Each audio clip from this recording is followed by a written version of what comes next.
Pernah tak anda mengalami fenomena psikologi yang dipanggil earworm? Perkara ini selalu terjadi apabila anda sedang leka melihat story IG atau Facebook rakan anda. Hampir semua pengguna media sosial rancak menggunakan lagu latar yang sama sehinggakan lagu ini berputar di dalam kepala otak anda. Masuk tandas dengar lagu sama, nak tidur pun dengar lagu sama. Walaupun lagu yang terngiang-ngiang ini sangat best pada mulanya, tapi kalau sentiasa bermain di fikiran, solat pun boleh jadi tak khusyuk. Memang parah sampaikan kamu tanpa sedar asyik mengetap gigi seakan-akan sedang memainkan lagu tersebut.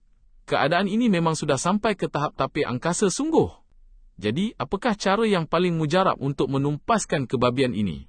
Anda disarankan cuba mengunyah makanan atau fokus pada tugasan yang sukar bagi mengalih perhatian minda anda. Jika melodi puaka ini masih belum hilang, masalah ini sememangnya akan menjadikan anda mula rasa amat bersyukur dan sungguh merindui bunyi cirit dalam tandas daripada korus yang berulang-ulang tanpa sebarang belas kasihan langsung.